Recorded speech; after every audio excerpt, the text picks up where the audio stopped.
Hi everybody. As an INFJ, have you been made feel bad for not being social enough? I know for me as an INFJ, I have. I've been told, I think I've heard it all. You need to be more social. You need to get out more. You need more friends. You need to break out of your shell. You need to go out and have fun. Why are you so boring? You need.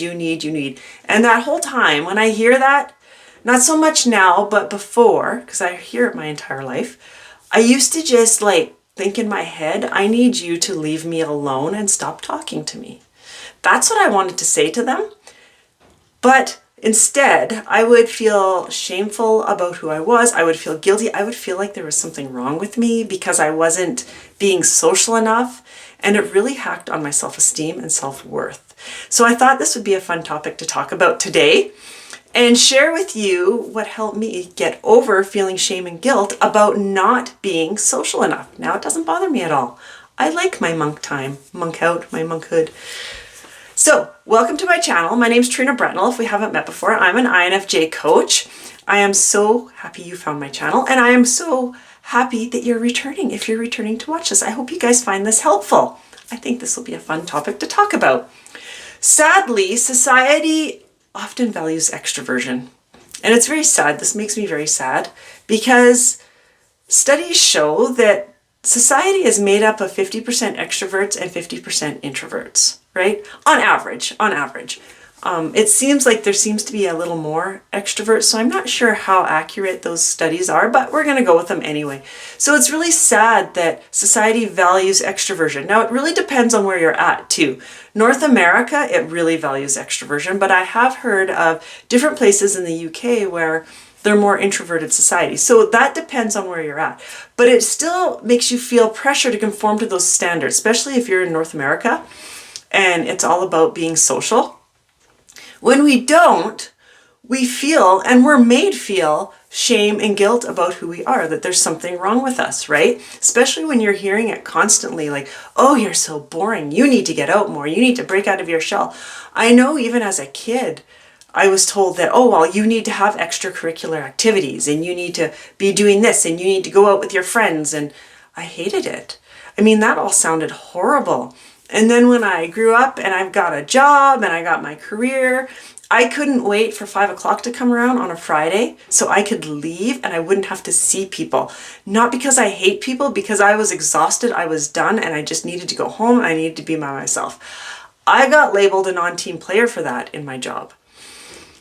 And also because throughout the week, I needed alone time. So I would spend time in my office. Oftentimes I would eat lunch alone in my office because I just needed that. If I was going to function properly, I just needed that. I didn't want to be out socializing with everybody in the office. And that really caused issues with my career. And that saddens me that it does that because it shouldn't.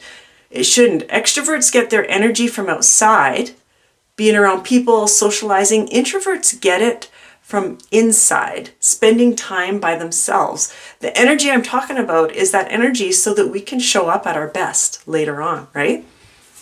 But we're made feel that because we're introverts that it's a bad thing. We feel inadequate. We start comparing ourselves to more outgoing people, which isn't a good thing because it's totally different. Extroverts and introverts are totally different, right? But then this starts the negative self-talk and we perceive ourselves as failures, which then leads to a sense of low self-worth, which leads to more issues. When we have low self-worth, it causes massive turmoil in our life. We stop showing up at our best for ourselves because we don't think we're worth it. We don't even realize that we're doing this. We struggle with boundaries. So often we're feeling used or taken advantage of, and we're not sure why. Self-worth is really tricky.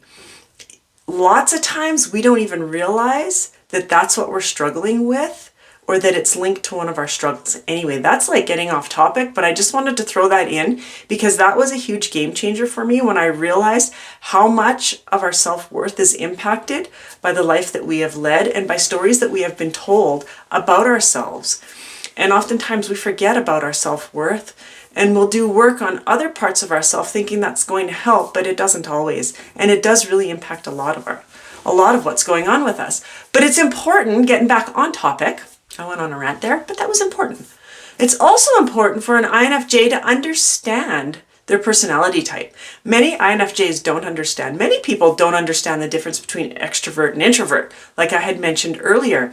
But INFJs, even though we come across as an extroverted personality type, we get confused with an extrovert quite often, especially if we're around our friends that we really enjoy, that we connect with. We tend to not shut up sometimes, right?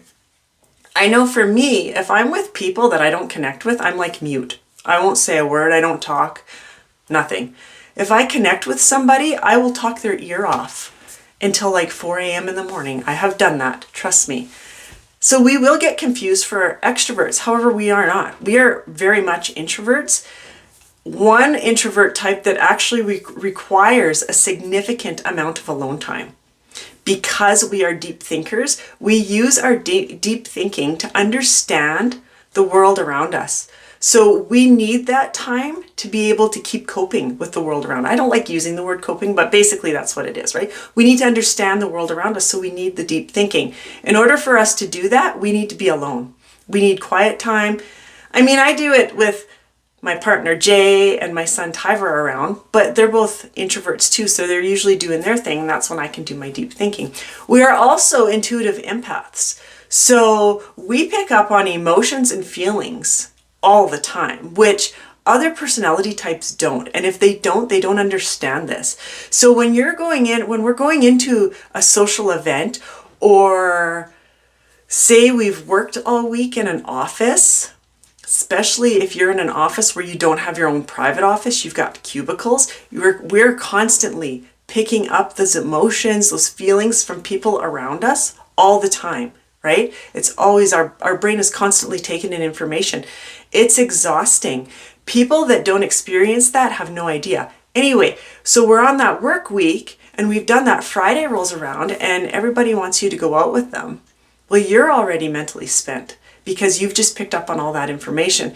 When we go out into that group, that doesn't stop. We're constantly still picking up all that information from around us, and it becomes overwhelming. The best I can describe it is overwhelming inside of us and exhausts us. So yeah, we don't want to do that because we just don't have the energy to deal with more. We need to go home and recharge so that we can deal with it again next week. I know for me, for me to show up for my next work week, I had to be very unsocial all weekend. That was just how it was. I had to do it. Otherwise, my whole week was just thrown. And it's very sad because even in my career, I got labeled a non-team player for my introversion, because I am a very deep introvert. That's what I class myself as. Throughout the week, I even had to eat lunch by myself or go off and do something by myself at lunchtime, because I just had enough people, that's what I would say, and I just needed to clear the cobwebs. That's what I would call it. And all it was I needed to get my energy back so that I could face the rest of my work week. Now, if I didn't take time for myself on the weekend, I was definitely not going to be my best come Monday and for the rest of that week, because I would be exhausted. But many of us don't understand that's how it works, and many other people don't understand that's how it works. So we get labeled a non-team player or antisocial or whatever it may be, and makes us even feel worse about who we are. Many INFJs are also highly sensitive people. Now, this is interesting because not all INFJs are. I have met some that aren't in the HSP, highly sensitive person category, but most of us do fall into that. So with that, there is nothing wrong with us. We're just more sensitive to things around us. I'm not going to explain exactly what highly sensitive is, although it gets really interesting, but that would make for a really long video. So on a short version of it is, we are just very sensitive to the world around us. We don't enjoy loud music. We don't enjoy the busy venues, the flashing lights, people talking at us from all directions. Like, it's just too much for us. We feel it 10 times more than anybody else when you're highly sensitive, and it's just too much for us. We don't enjoy that. And that's perfectly fine. We are not flawed at all. That's just who we are. All of that makes us who we are. Our introversion, our intuitive empathic ways, our highly sensitive ways. It makes us who we are, that deep, caring, insightful person who provides genuine empathy and thoughtful support to those around us. It's that person who your friends love. That is who we are. We care deeply about them. We become a valued friend to them because we just get them. We understand them. We listen to them. It's what others crave. We can give it because we just naturally do it. That deep listening, the I get you friend kind of thing, right? That's what people want. We make others feel seen and heard. It's a gift that we have, but it comes with a price. And the price is limited socializing, which is really a small price to pay when you can blank out all of the you need to be, and that makes us feel bad about ourselves, right? So this all starts with finding a balance between social needs and our personal well-being. This is a struggle for many INFJs. If you struggle with this, you're not by yourself. You're not alone. I struggled with it until I was almost 40. I had a hard time balancing it because we're forced to, do I want to say forced? Well, I'm going to use the word forced. We're forced to conform to society's norms of being social. Then we feel bad. So it's really hard to balance something when we feel bad about ourselves, right? But this starts with accepting who we are and being okay with it. It's being okay with prioritizing our well-being so that we can be that person that our friends want, that valued friend, that the good mom, the good dad, the excellent worker at the office, or whatever it may be. You can be that person when you prioritize your well-being. Fully understanding who you are and why you're different from everybody else. When we start looking into this, we realize that everybody's really different from everybody. I mean, we know that anyway, that people are all different, right? We hear that all the time. Oh, well, everyone's different, blah, blah, blah. But when you're really singled out as an INFJ it's really hard to comprehend the difference in people. We hear it and we're like, yeah, but like we're super different. When we start really digging into that personality type and understanding the different types and being able to pick out different types in a crowd and seeing how they all react different, it really makes us feel less inadequate. We don't feel bad about ourselves because people really are different, and that's okay to be different. We were created different for a reason, and it was to be different. It is to be different. So understanding who you are and why you do the things you do, why you feel the way you do, why you're different from your extroverted friends is huge, like fully understanding it. Communicating your needs, helping your friends or your family or whoever it may be, maybe it's your coworkers, understand why you need solitude. Just explain it to them. You'd be amazed at how many people don't understand what extroversion and introversion is. Many people think that extroversion is outgoing and introversion is shy, and has nothing to do with that.